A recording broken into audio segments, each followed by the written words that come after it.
everyone. Welcome to BizzTalk World Talk Show presented by Clickaway Creators. Today we have Neha Singh with us. Neha, as a startup veteran, she has worked tirelessly conceptualizing, designing, and delivering solutions to meet the need of users throughout her career. She began her career in software development 11 years ago with a short project in the healthcare vertical, which was executed within a few months. And she had the opportunity to work in Singapore, Netherlands, that gave her the necessary global exposure. So now, without further ado, let's dive into more about her. So, hi Neha, thank you so much for joining us. Hi, Namaskaram. Uh, I'm really glad that we are actually on this. And so, Neha, please brief us about your journey so far.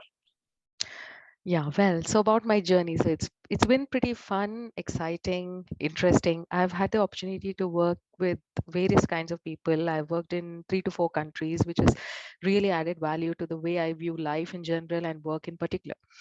So it started off, I was just it's about 2009 where we just got out of college, a bunch of very excited young college students, and we all wanted to execute a project, and we actually got a project in the healthcare domain. And this is the time where I learned a lot technically, and I also kind of noticed that I have an innate ability to lead people, to get things done and take ownership of things. So I thought it's a good idea to hone this skill. And with this intent in mind, I kept working with small, early stage and startup type of companies. And I worked and moved to Singapore, which gave me more exposure in terms of people and culture, as I said. And then in these early stage companies, I came across another key learning about myself was that I was having an ease of collaboration. I was easily able to collaborate with people. And I also was lucky enough and fortunate that people and organizations that work with me, they gave me this kind of opportunity where I was able to lead and deliver small projects. So this built my confidence in a way. And then I moved on to fully led customer solutions by myself. I'm mainly into the technical domain, so I learned a lot about technology, like that. Needless to say, right? So when you're working with small companies, I've worked on the diverse technology stack, so that also builds a kind of openness in you. So, with that kind of understanding about myself, I have now arrived at my current role at Tucson Technology, where I'm a product director. It's also an early stage company. We were a startup 2 years ago. Now we are happy to have a customer. And this is for me a milestone in my journey. So, this is like the culmination of 10 years of my work. And from here, it's a new journey in its own sense because it's a key leadership role from technology and people perspective. So I just hope that the next 10 years will be as exciting and fun, and I'll have more to share with people going forward. So that's about my journey Thank so you far. so, thank you so much for sharing your journey so Most far. welcome. Most welcome. And yeah. So, Neha, did you face any obstacles in your path of success? And if yes, how did you overcome and supersede them? Yes, so definitely when you work with various people, right? You tend to come across situations which we view as obstacles. What's an obstacle? It is something that stops you from moving ahead, right? So there's been in I think in everybody's career you will find situations where you come across it, especially, and this is maybe slightly controversial, but maybe as a woman team member, you might be finding yourself more often in this situation where you might feel that your path to success is blocked because of the way your biology is. You are a mother, there's different roles that a woman plays. So from that perspective, yes, in my career path also, I have had some situations which try to stop the growth. A very typical situation, which I hear from most of my female leaders and colleagues, is where the organization does not kind of complement their growth. It does not help them in moving ahead. It tries to put them down. And when you find yourself in any situation or an organization like that, like I did also at one point of time, you must always move away, because there can be a certain amount of struggle which is genuine, and you can put your point ahead and stuff like that. But it's in order to supersede this kind of obstacle, If anything is stopping your growth in terms of the organization which does not support you, you must move away from such organizations, because there are a lot of places which value you for your true worth. So you must find a place where your true worth is valued. That's the one way, I have faced obstacles and superseded them. I completely understand. And you actually explained that really nicely. And Thank now, what are your methods of team or people management? you. Well, that's like that's like a very diverse question. However, I'll try to sum up how I do things. um, when we work with team and people, so we must always remember we are working with people. That's the key thing to remember, right? And people are a bunch of ideas, opinions, emotions, everything that you are, the opposite person is also. So the simplest way of team and people management is to don't try to manage them. First thing, you try to give them clear instructions about what you expect, or set clear goals for them, and give them the space to innovate where they can exercise their own ideology. Because a person needs to feel responsible for something that you've given to them, right? And once you give them that space, then you will build a relationship with them, and that is the point, that is the critical point that as a leader you have to achieve.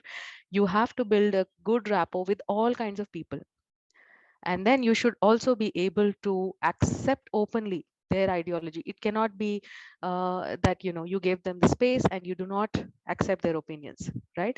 So at sometimes you have to accept that other people are correct, and you have to build an inclusive and a very open and transparent relation with every individual. So first thing, regard them as people, give clear instructions about the goals, give them space to innovate, and accept inclusively whatever they bring to the table.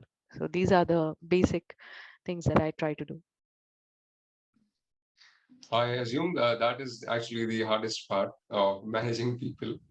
But now you actually explained that quite interestingly, and I'm really amazed.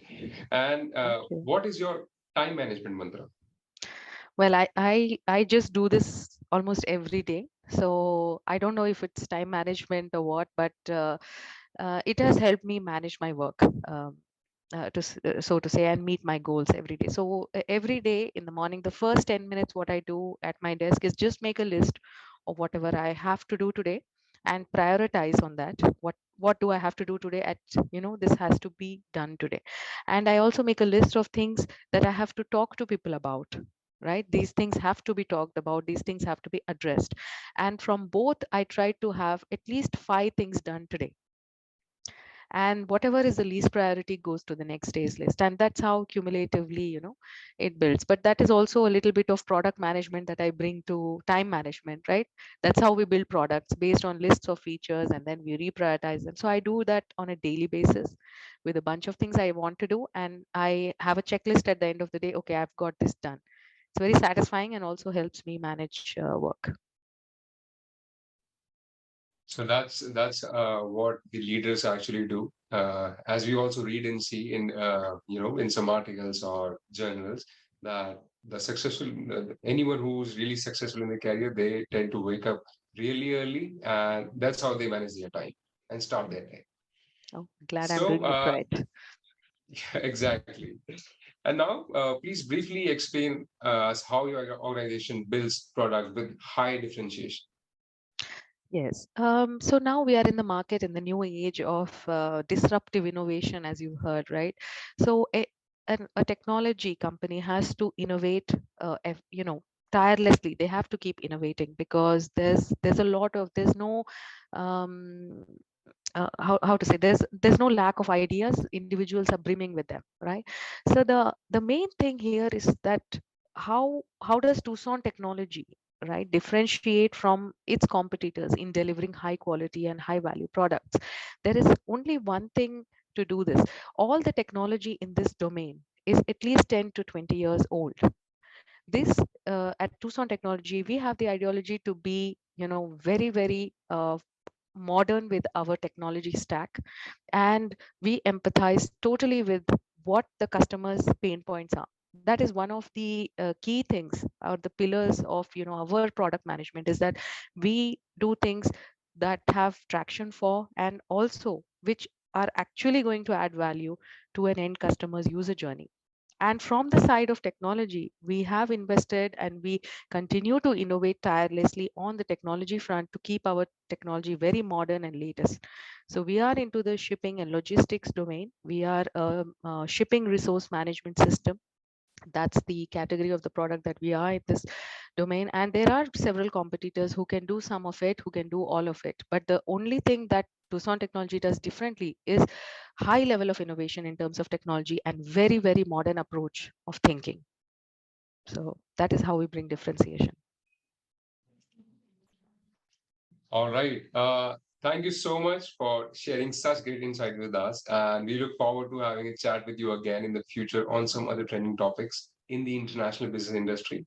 So, for our viewers, if you like this chat with Neha Singh, please like and share this video and also subscribe to Clickaway Creators YouTube channel to appreciate what we do. And you have more coming from the industry leaders. So, this is Nikhil from BizzTalk World. Thank you so much, Neha. It was really a pleasure to have you here. Thank you. Thank you so much. It's my pleasure. Thank you. Thank you so much.